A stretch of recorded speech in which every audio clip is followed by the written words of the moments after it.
All right, team. Exam season is upon us, and I know some of you are feeling the heat, especially when it comes to AS level psychology. Staring down that clock, wondering where to even start, it can feel overwhelming. But hold on.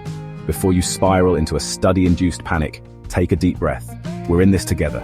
These tips are going to help you work smarter, not harder, so you can walk into that exam room feeling confident and ready to earn those top marks. Getting ready for your AS level psychology exam?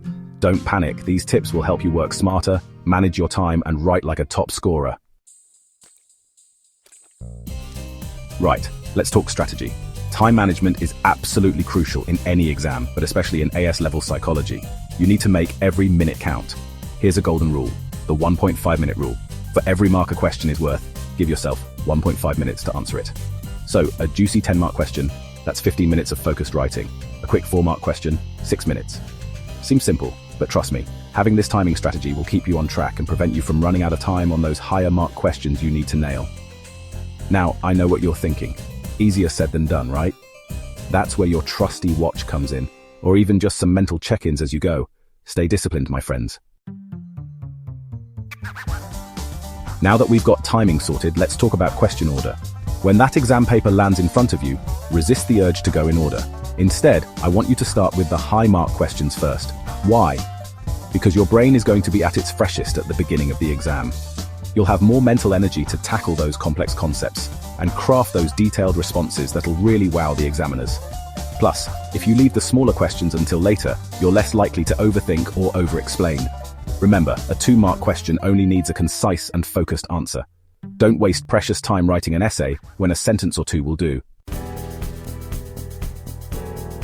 Let's talk about presentation. I know some of you love a good bullet point, and guess what? Examiners don't mind them either. But, and this is a big but, each bullet point needs to be a full sentence, not just a word or phrase. Think of it like this. Each bullet point is a mini paragraph, expressing a complete thought or idea. So instead of writing nature versus nurture, make it a statement like, the nature versus nurture debate explores the relative contributions of genetics and environment on human behavior. See the difference? Clear, concise, and packed with information. That's what we're aiming for.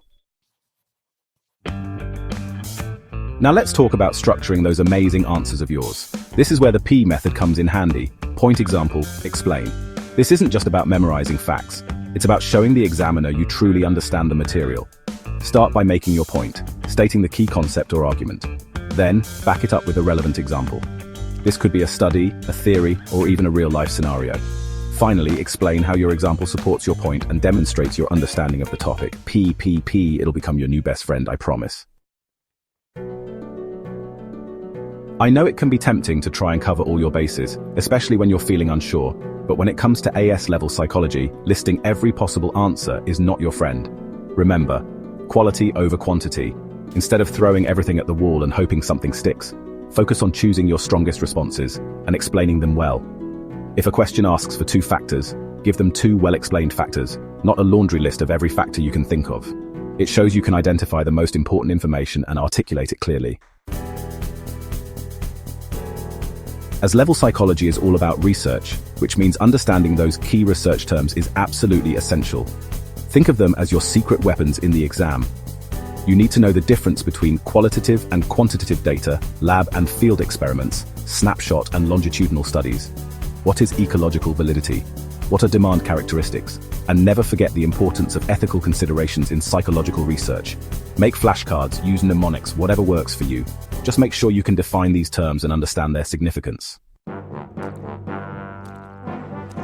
I've got one final tip, and this one's a game changer. We're talking about studying smarter, not just longer. Here's a little trick backed by science. Spend the last 20 minutes of your study session before bed reviewing the toughest material. Why? Because our brains are incredible things, and they continue to process information while we sleep. By reviewing challenging concepts right before bed, you're essentially giving your brain a head start on consolidating that information into long-term memory. How amazing is that? So there you have it. My top tips to help you conquer that AS-level psychology exam. Remember, you've totally got this. Manage your time wisely, structure your answers clearly, and make sure you know those key research terms inside and out.